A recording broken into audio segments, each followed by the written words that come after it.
Hello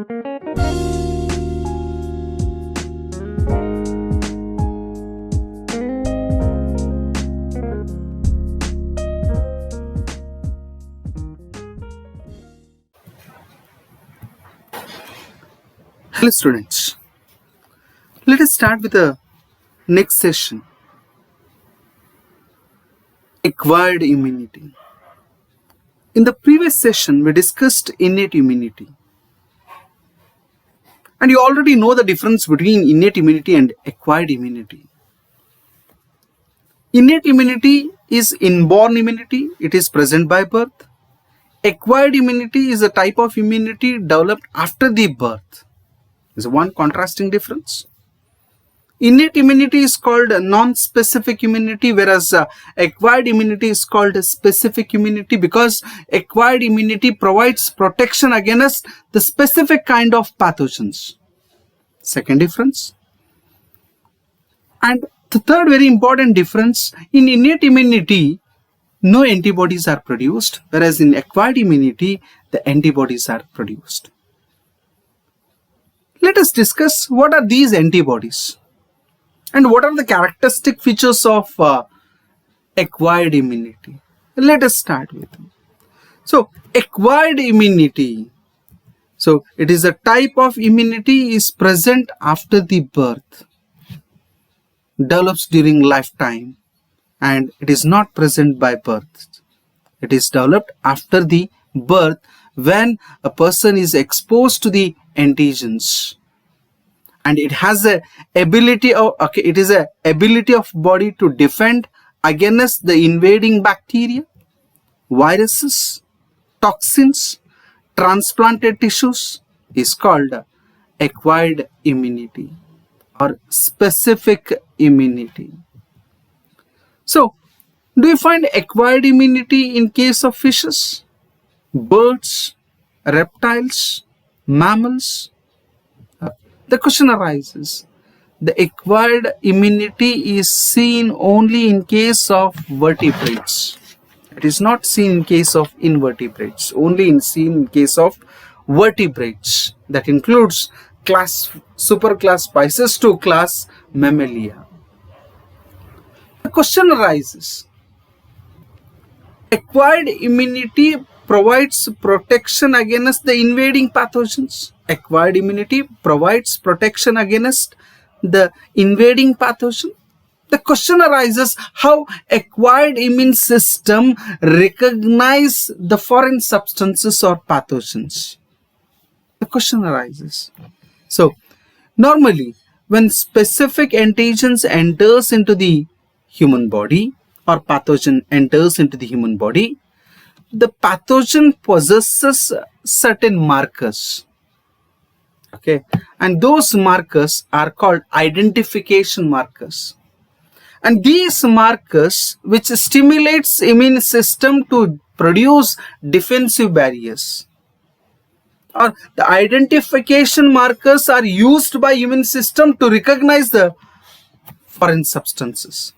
Once the antigens are recognized, antigen, it may be any foreign substances, it may be glycoprotein or it may be protein or polysaccharide or lipids. Any foreign substances invades into the body and capable of generating the immune response.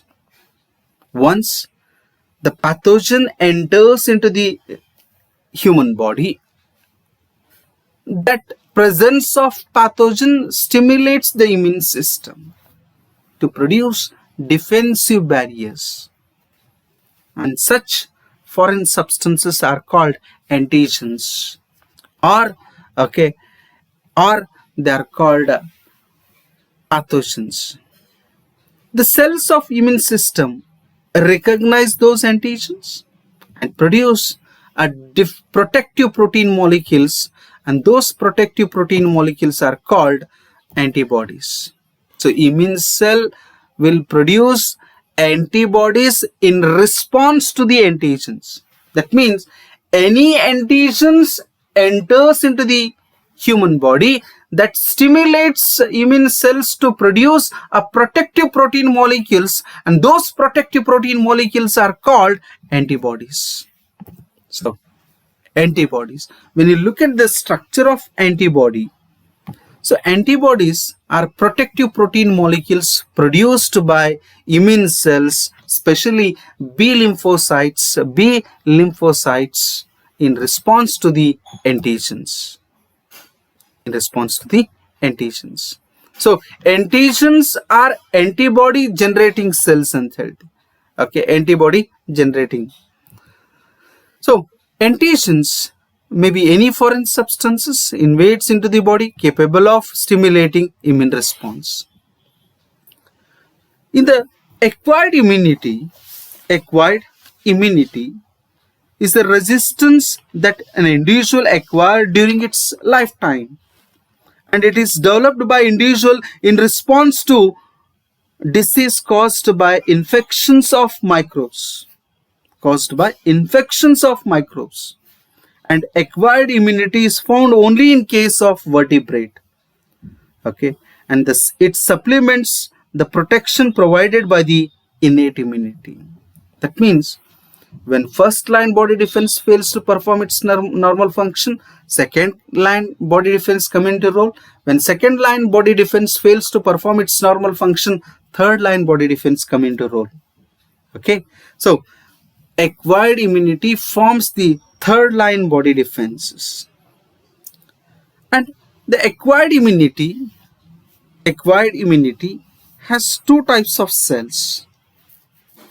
One is lymphocytes, second one is antigen presenting cells. So acquired immunity is made up of two types of cells, lymphocytes and antigen presenting cells.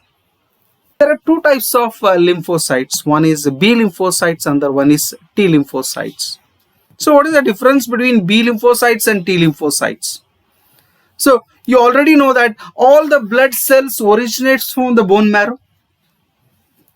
Lymphocytes also originates from the bone marrow.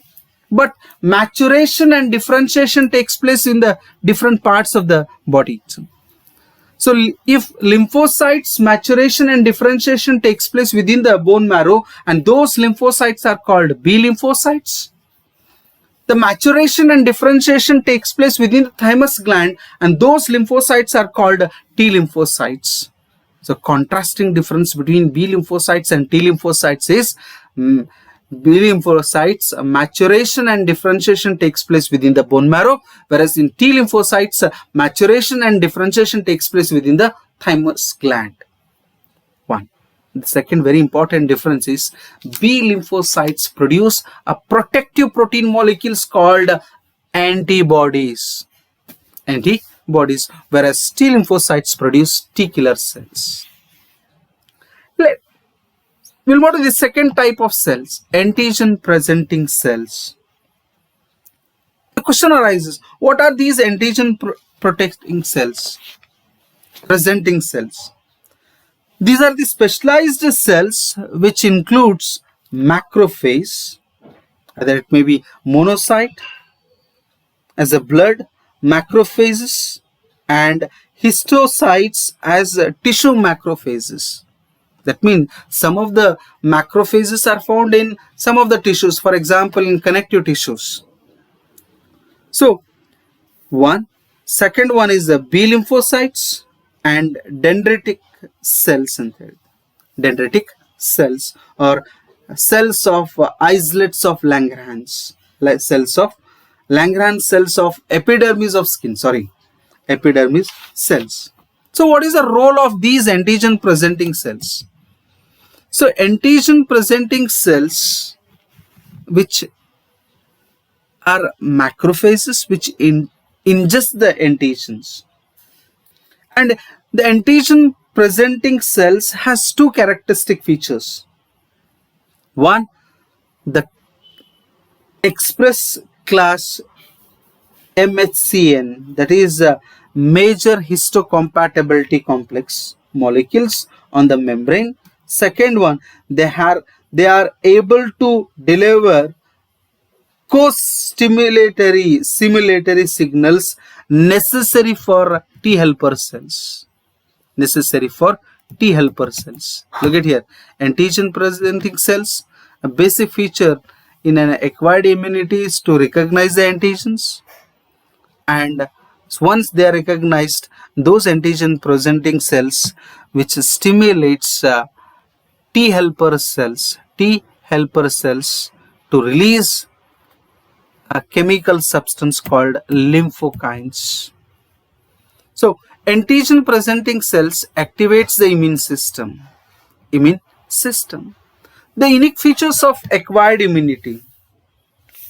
So the first unique feature of acquired immunity is specificity. Okay.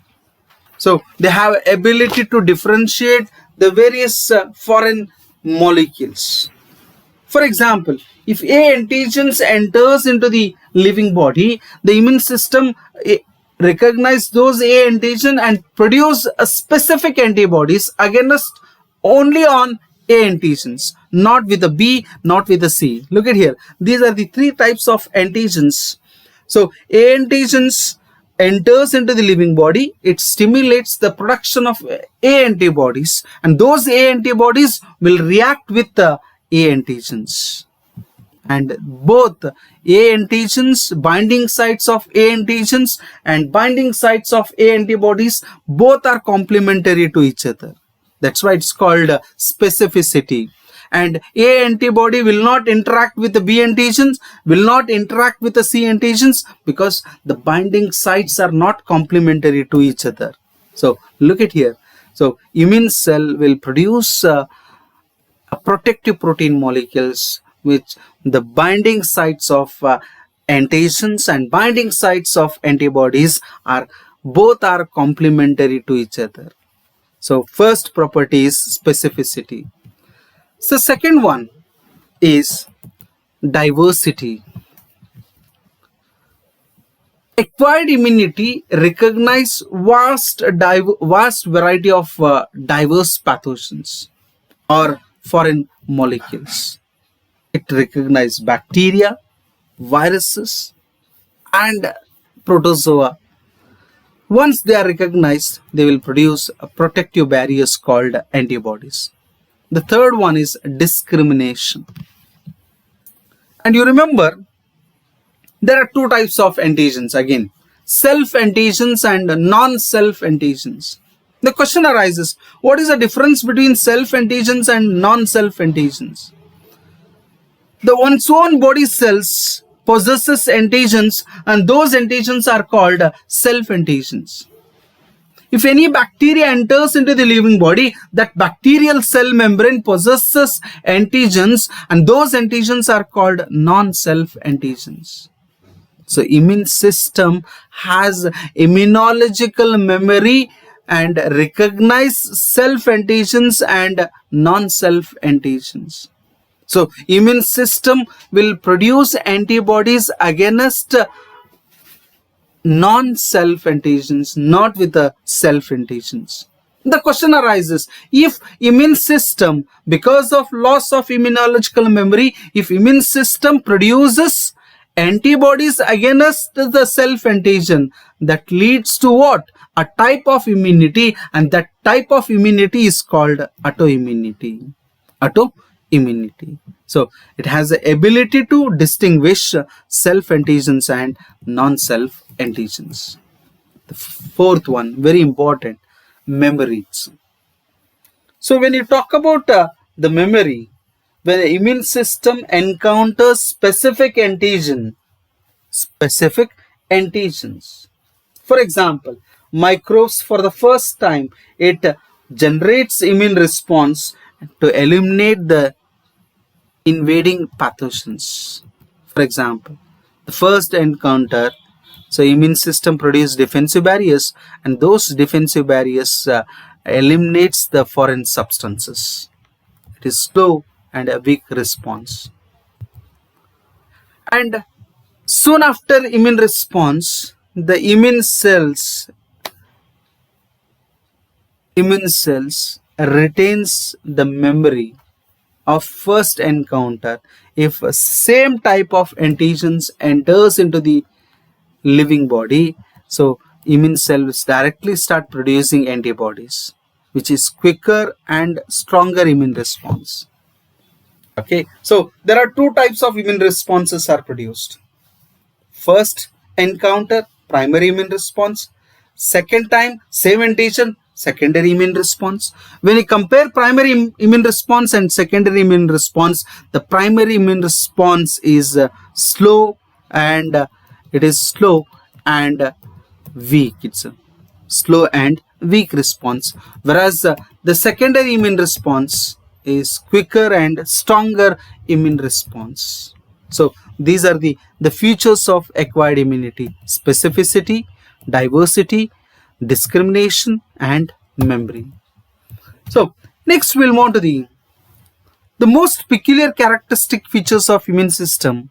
It can differentiate between self antigens and non-self antigens. We call it as a discrimination, and possesses why it will recognize only non-self antigen, and produce defensive barriers against non-self antigen, because the immune system has immunological memory.